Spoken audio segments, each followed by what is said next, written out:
Salut la Fit Family, c'est Guillaume, j'espère que vous allez bien. Alors si vous galérez avec vos pompes, que vous avez l'impression de ne pas avoir assez de force pour en faire le nombre que vous voudriez, si vous avez l'impression de stagner, eh bien bougez pas parce que dans cette vidéo, je vais vous montrer une technique pour progresser et devenir plus fort aux pompes. Et notamment avec un outil que j'adore, je vous en parle pratiquement à toutes les vidéos que je fais de mouvements, ce sont les élastiques. C'est parti!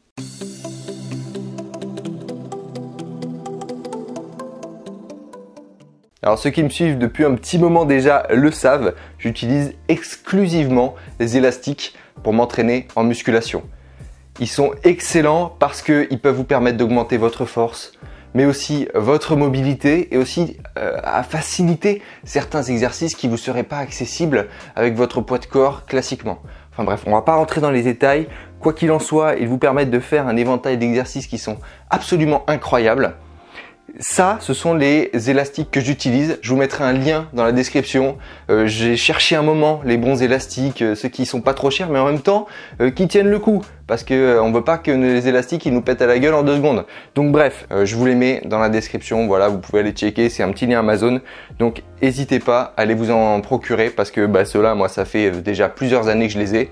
Ils sont toujours aussi robustes. Aucun problème, je m'entraîne tous les jours avec. Parfait, quoi. Ceci étant dit, passons au sujet de la vidéo. Voilà, je vais vous montrer dans cette vidéo comment vous allez pouvoir progresser aux pompes et faire plus de répétitions, gagner en force. Donc, ce qu'on va faire, c'est qu'on va commencer, je vais vous le faire dans l'ordre, hein. On va commencer par le moins puissant des élastiques et je vais vous montrer à chaque fois quelle est ma progression. Ce que j'ai fait pour gagner en force, parce que je suis très mauvais de base avec mes longs bras aux pompes. Donc, j'ai pris des élastiques.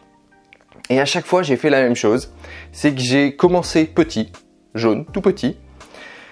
Vous prenez votre élastique. Je me mets de dos pour que vous voyez bien. Vous le passez ici derrière. Moi, ce que je fais, c'est que je mets les bras ici dans le trou. Et vous positionnez l'élastique comme ça, par-dessus. Et sur les mains devant, vous le positionnez comme ceci. Et à partir de là, vous allez pouvoir vous mettre en position de pompe. Ici derrière, vous voyez que l'élastique est retenu dans mon dos et maintenu au niveau de mes bras. Ici, on se met en position de pompe, un bon gainage. D'ailleurs, si vous ne savez pas faire les pompes, je vous mets en haut ici mon tuto pour faire les pompes. Ce sera un petit peu mieux de commencer par ça. Et une fois que vous allez être en position de pompe comme ça, vous allez faire votre pompe. Donc tout simplement. Et voilà. L'avantage des élastiques ici, c'est que vous allez gagner en force sans vous blesser. Ça, c'est super important. Je vous explique pourquoi avec le deuxième élastique. Hop, on prend la force du dessus une fois qu'on est à l'aise avec la première et on met la force number 2. Exactement de la même manière, hein. Vous placez dans le dos, hop, vous placez les coudes dedans, hop, vous le calez ici et c'est reparti pour un tour. L'avantage des élastiques, c'est qu'ils ne vont pas être traumatisants pour vos épaules. En général, la portion la plus difficile pour les épaules notamment, c'est la portion basse ici. Ici, vos épaules, elles subissent beaucoup de pression. Et c'est pour ça qu'en général, si on a une tension continue, par exemple avec des haltères, une tension qui sera tout le temps la même, même en bas, ici, vous avez beaucoup de pression qui s'applique sur votre épaule et vous avez donc plus de chances ici de vous blesser. Or, l'élastique, quand vous êtes dans la position basse, vous voyez que c'est là qu'il est le plus détendu. Donc, vous allez avoir beaucoup moins de pression à supporter. Et petit à petit, effectivement, vous allez avoir, lorsque vos articulations sont dans des positions moins traumatisantes, vous allez avoir une force qui va augmenter. Et donc là, c'est intéressant parce que vous allez développer votre force sans risquer de vous blesser. Évidemment, certains d'entre vous vont me dire « Ouais, mais Guillaume, c'est nul de pas avoir de résistance en bas parce que du coup, forcément, tu vas pas développer ta force en bas. » Ne vous inquiétez pas, vous allez quand même développer votre force en bas, il n'y a aucun problème.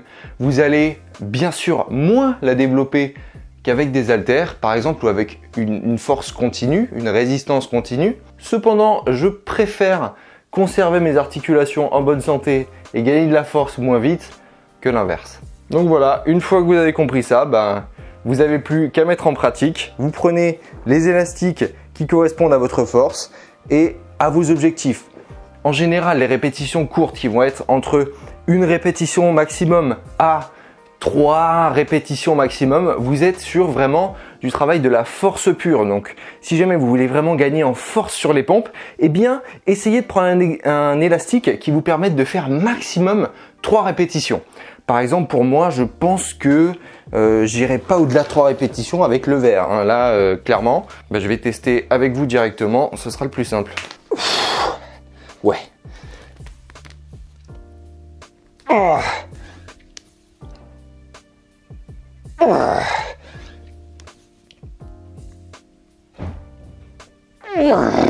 Bon, comme vous le voyez, la qualité de l'exécution du mouvement, c'est à revoir. Donc je pense qu'il faut quand même que je continue à travailler mon violet un petit peu, histoire de gagner vraiment une belle qualité de mouvement pour pouvoir vraiment passer sur le vert. La qualité prévaut toujours sur la quantité en termes de mouvement, c'est hyper important. Il faut d'abord que vous travaillez la qualité de votre mouvement pour ensuite vous concentrer sur « Allez, il faut que je fasse un max de reps ». Si jamais vous cherchez à faire 30 pompes absolument alors que vous savez en faire que 10 et que la qualité est dégueulasse, stop. Commencez déjà par améliorer la qualité de vos 10 pompes. Et une fois que vous aurez 10 pompes magnifiques, propres, comme ceci, et bien là, vous pourrez réfléchir à essayer d'en faire une trentaine, mais pas avant. Voilà, Feel Good Family, maintenant à vous de jouer. Procurez-vous ces élastiques, c'est magique, ça vous servira toute votre vie. C'est super bien pour se muscler, pour travailler sa mobilité, enfin bref. Vous savez, donc lien dans la description. Et regardez, vous voyez la place que ça prend? J'ai toutes mes haltères sur moi. Je peux les emmener où je veux, quand je veux. Voilà, super simple. En tout cas, si cette vidéo vous a plu, n'hésitez pas à lâcher un gros pouce bleu juste en bas de la vidéo. Vous savez que ça me fait plaisir et que ça m'aide énormément à développer la chaîne. Si vous n'êtes pas abonné à cette chaîne, qu'est-ce que vous faites? Je vous invite à le faire, juste en bas, sous la vidéo. N'oubliez pas non plus la petite clochette qui se trouve juste à côté si vous voulez être notifié à chaque fois qu'une nouvelle vidéo sort. Mes réseaux sociaux, vous les retrouvez dans la description. N'hésitez pas à partager cette vidéo autour de vous à tous vos proches qui ne savent pas faire les pompes ou qui galèrent avec les pompes. Allez, moi je vais m'entraîner. D'ici là, je vous dis à la prochaine. Let's feel good!